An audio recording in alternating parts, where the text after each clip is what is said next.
Very good morning students, myself Baljeet Singh. Welcome to study panther. और आज हम chapter कर रहे हैं ट्राइंगल्स। और ट्राइंगल्स की प्रॉपर्टी को जानने से पहले स्टूडेंट्स हमें ये जानना होगा कि बीपीटी थ्योरम क्या है। बहुत ही फर्स्ट थ्योरम है इस चैप्टर की, बहुत इंपॉर्टेंट है, सो मच इंपॉर्टेंट, और इसी को हम थेल्स थ्योरम के नाम से जानते हैं स्टूडेंट्स। तो ये क्या है BPT theorem? Basic proportionality theorem बोलते हैं इसको। देखिए स्टूडेंट्स, हम एक ट्राइंगल बनाते हैं। इस ट्राइंगल के अंदर एक लाइन लेते हैं जो ट्राइंगल की किसी एक साइड के पैरेलल हो। तो यहाँ पर ये लाइन इस साइड के पैरेलल स्टूडेंट्स, ठीक है। इस लाइन का मतलब मान लीजिए इसका नाम क्या है, एल है स्टूडेंट्स। ये एक लाइन है आपकी, ठीक है। इस ट्राइंगल को ले लीजिए ए बी सी, और जहां ये काटती है इसका नाम है डी, और इसका इस पॉइंट का नाम है ई। तो हमें क्या दिया गया स्टूडेंट्स, यहाँ मैं गिवन लिखता हूँ, given triangle ABC in which a line L is drawn parallel to BC। ठीक है स्टूडेंट्स, ये लाइन BC के पैरेलल है, ठीक है, parallel to BC, cutting AB in D and AC in E। ठीक है स्टूडेंट्स, एक लाइन पैरेलल खींच दी। तो वो ये कहता है कि यदि एक लाइन पैरेलल आप खींचोगे एक ट्राइंगल में के अंदर एक साइड के पैरेलल, तो वो जो दूसरी लाइंस हैं जिनको उसने काटा है दो डिस्टिंक्ट पॉइंट पे, उनका रेशियो जो है, उन लाइन का जो रेशियो है वो सेम होगा। यानी कि ये बाई ये और ये बाई ये सेम होगा स्टूडेंट्स, ये कहा गया। तो गिवन ये है। और यहाँ पर टू प्रूव क्या करना है स्टूडेंट्स हमें, कि इन साइड का रेशियो सेम है। यानी कि ए डी बाई, इसका रेशियो देखेंगे A D by D B, A D by D B is equal to A by A C students. ये प्रूव करना है। इसको प्रूव करने से पहले आपको थोड़ा सा कंस्ट्रक्शन करना पड़ेगा, कुछ आपने खुद अपने पास से करना पड़ेगा स्टूडेंट्स। कंस्ट्रक्शन में क्या करेंगे आप, यहां से एक परपेंडिकुलर डाल दीजिए इस पे ए बी पे, ये परपेंडिकुलर है और इसका नाम है एफ। और यहां से एक परपेंडिकुलर यहां ए सी पर डाल दी, इसका नाम है जी, ठीक है। तो हम क्या कहेंगे, ड्रा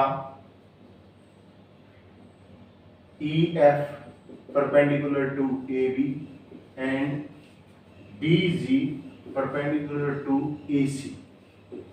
ठीक है स्टूडेंट्स, दो परपेंडिकुलर हमने डाल दिए। एक काम और कीजिए, बी को ई से और सी को डी से मिलाइए, यानी कि ज्वाइन कर दीजिए इसको इससे और बी को ई से, join B E and D C. अब देखिए स्टूडेंट्स, यहां से अब हम प्रूफ करेंगे। तो प्रूफ में क्या करेंगे, ऊपर वाली ट्राइंगल को देखिए A D E, in triangle ADE students, ऊपर वाली ट्राइंगल में देखिए area of triangle ADE is equal to क्या होता है स्टूडेंट्स, एरिया ऑफ ट्राइंगल 1/2, मैं एक बार लिख देता हूं, 1/2 इंटू बेस इंटू हाइट। ठीक है स्टूडेंट्स, तो 1/2 इंटू बेस, बेस क्या है इसका AD, इंटू हाइट, यानी कि इसके ऊपर परपेंडिकुलर क्या है EF। ठीक है। अब देखिए, अब आपने ADE इसको किया था स्टूडेंट्स, एरिया निकाला था। अब इस पे आ जाइए DBE, इसी नीचे वाले ट्राइंगल पे, area of triangle DBE 1/2 into, अब बेस बदल गया स्टूडेंट, अब आपका बेस है भाई DB इंटू परपेंडिकुलर आपका सेम है, इस लाइन पे पूरी पे है परपेंडिकुलर, इसका नाम है EF। ठीक है स्टूडेंट्स, अब देखिए एरिया ऑफ ट्राइंगल ADE, मैं इसको डिवाइड कर रहा हूं एरिया ऑफ ट्राइंगल DBE से, क्या हुआ ये 1/2 into AD into EF divided by 1/2 into DB into EF। अब देखिए स्टूडेंट, 1/2 से 1/2 कट गया, EF से EF कट गया, क्या आ गया आपका AD बाई DB। ये मान लीजिए आपकी इक्वेशन नंबर 1। ठीक है स्टूडेंट्स, ये तो हमने इस साइड के एरिया निकाले। अब इधर चलेंगे इस लाइन पे, वही ट्राइंगल AD, लेकिन बेस अब की बार क्या है AE। So area of triangle ADE is equal to 1/2 into base. Base अब की बार स्टूडेंट्स ये AE इंटू परपेंडिकुलर या एल्टीट्यूड क्या होगा इसका DG। उसी तरीके से एरिया ऑफ ट्राइंगल, अब नीचे आ जाइए, ये triangle DCE is equal to वही 1/2 इंटू बेस। आपकी बार बेस क्या है आपका EC और वही परपेंडिकुलर आपका DG।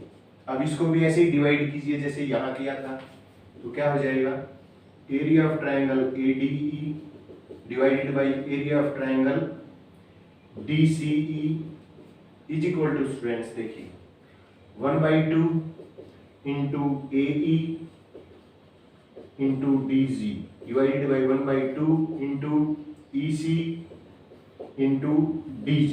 1/2 से 1/2 कट गया, DG से DG, ये आ गया स्टूडेंट्स AE बाई EC। इसे इक्वेशन नंबर 2 मान लीजिए।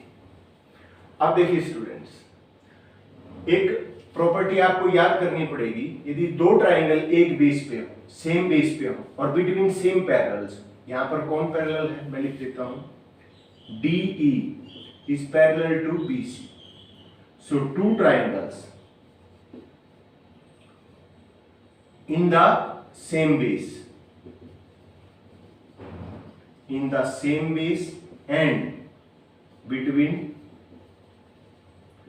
two parallels, ठीक है, have same area।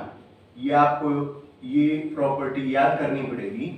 यदि सेम बेस पे हैं दो ट्राइंगल और बिटवीन टू पैरेलल्स है, सेम पैरेलल्स है, तो उनका एरिया सेम होगा। यानी कि यहाँ पर ट्राइंगल BD DBE यानी कि area of triangle DBE is equal to area of triangle students DCE। ये बराबर है। इसका रेसिप्रोकल करूं तो मैं डूइंग रेसिप्रोकल, यदि मैं इसका रेसिप्रोकल करूं तो क्या होगा students 1 by area of triangle DBE is equal to 1 by area of triangle DCE। यदि इस रेशियो को मैं एक जैसी चीज से मल्टीप्लाई करूं तो कोई फर्क नहीं पड़ेगा। तो मान लीजिए ये आपकी इक्वेशन नंबर 3 आ गई। तो multiplying equation 3 by area of triangle ADE। अब इसको ऊपर वाले को मैं करता हूं multiply, area of triangle ADE divided by क्या होगा एरिया ऑफ ट्राइंगल DBE, ये ऑलरेडी है पहले ही, is equal to area of triangle ADE divided by area of triangle DC। ठीक है स्टूडेंट्स, आप देखिए ये चीजें बराबर हैं, लेकिन ये चीजें तो पहले आ चुकी हैं, इनकी वैल्यूज आपको पहले पता है, ये इक्वेशन 1 में और ये इक्वेशन 2 में, तो इनकी जगह वैल्यू रख दीजिए। रखने से पहले यहां लिख दीजिए फ्रॉम इक्वेशन 1 and 2। एक और दो इक्वेशन से स्टूडेंट्स हम क्या करेंगे, हमने ऐसे 2 लिखा है तो ऐसे लिख देंगे। From equation 1 and 2 we get AD by DE is equal to AE by EC। ठीक है स्टूडेंट्स, तो हमने क्या प्रूव करना था, यही प्रूव करना था AD by DB is equal to AE by EC। यानी कि बात ये थी किसी ट्राइंगल में जरूरी नहीं कि ये पैरेलल लाइंस इस BC के ही पैरेलल हो, नहीं, आप AC के पैरेलल की कर लीजिए, AB के पैरेलल की कर लीजिए। अब वो जो आप पैरेलल लाइंस खींचोगे वो दो दूसरी लाइंस को 2 पॉइंट पे काटेगा। ठीक है स्टूडेंट्स, डिस्टिंक्ट पॉइंट पे काटेगा। तो जो 2 पॉइंट है आपके यहाँ पर, इससे ऊपर भी कुछ पार्ट बच गया उस लाइन का और इससे नीचे बच गया। तो ये जो लाइंस हैं इनका जो रेशियो होगा, यानी कि ये लाइंस क्या होगी, इनका जो पार्ट्स हैं उनका रेशियो सेम होगा। ये लाइंस प्रोपोर्शनल होंगी स्टूडेंट्स, इनका रेशियो प्रोपोर्शनल होगा, यानी कि AD by DB is equal to AE by EC। ठीक है स्टूडेंट्स, इसको बोलते हैं BPT या और दूसरा नाम इसका क्या है, थिल्स थ्योरम। इसी से रिलेटेड हम 5 रिजल्ट और भी निकालेंगे स्टूडेंट, जिसको कोरोलरी के नाम से जाना जाता है। अब उसको और रिजल्ट क्या है उसको और देखते हैं स्टूडेंट्स। अभी हमने ये तो प्रूव कर दिया कि किसी ट्राइंगल के अंदर यदि एक लाइन के पैरेलल एक दूसरी किसी ट्राइंगल की एक साइड के पैरेलल एक लाइन खींची जाती है जो दूसरी दो साइड्स को दो डिस्टिंक्ट पॉइंट पे काटेगी, तो उन साइड्स का रेशियो सेम होगा। स्टूडेंट्स ये हमने क्या प्रूव किया यहाँ से, number 1 AD by DB is equal to AE by EC। इसे आप नंबर 1 याद रख लीजिए। एक नंबर रिजल्ट आपका ये है students.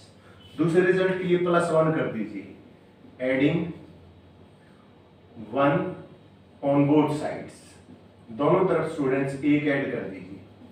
AD by DB +1 is equal to AE by EC +1।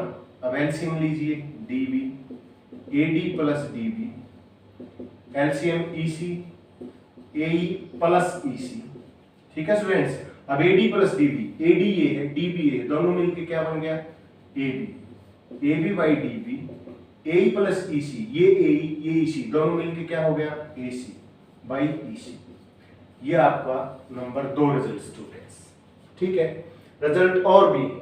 अब क्या करेंगे, इसी को उठाते हैं दोबारा, हम लिखते हैं AD by DB is equal to AE by EC। ये थेल्स थ्योरम ने कहा कि ऐसा होता है, ये रेशियो सेम है। अब आप इसका रेसिप्रोकल कीजिए, doing reciprocal of above equation, तो DB by AD is equal to EC by AE। अब ऐड कीजिए स्टूडेंट्स दोनों तरफ 1, adding 1 on both sides, DB by AD +1 is equal to EC by AE +1। Students वही काम, LCM DB plus AD is equal to AE LCM EC plus AE। अब देखिए DB plus AD वही क्या बन गया आपका AB by AD is equal to, उसी तरीके से EC प्लस AE क्या हो गया AC बाई AE। ये आपका रिजल्ट नंबर 3 स्टूडेंट्स। पहला रिजल्ट आपने थेल्स थ्योरम को प्रूव किया, दूसरा रिजल्ट आपने +1 करके ये रिजल्ट निकाला, तीसरा आपने थेल्स थ्योरम को रेसिप्रोकल करके और फिर ऐड किया तो ये आ गया। इसी से स्टूडेंट्स 3 रिजल्ट और निकल जाएंगे, 3 और क्या, नंबर 4। अब आपको कुछ करने की जरूरत नहीं, जो आपका थेल्स थ्योरम थी उसको आपने क्या जरूरत है, उसको पलटने की जरूरत है, रेसिप्रोकल कर दीजिए, यानी कि DB by AD is equal to EC by AE। Number 5 result क्या स्टूडेंट्स, जो आपका 2 नंबर रिजल्ट था इसका रेसिप्रोकल कीजिए, DB by AB is equal to EC by AC।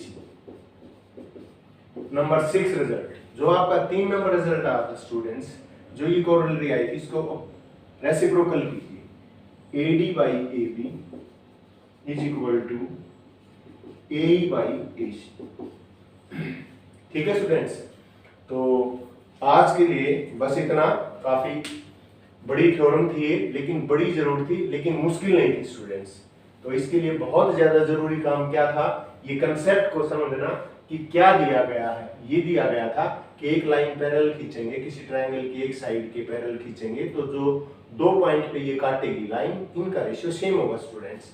ये बेसिक प्रोपोर्शनलिटी थ्योरम या थेल्स थ्योरम बोलते हैं इसको। और इसके रिजल्ट से हमने 2 रिजल्ट और निकाले, 3 रिजल्ट का रेसिप्रोकल किया, 3 रिजल्ट और आगे, तो यहाँ से हमने 6 रिजल्ट सीखे स्टूडेंट्स आज।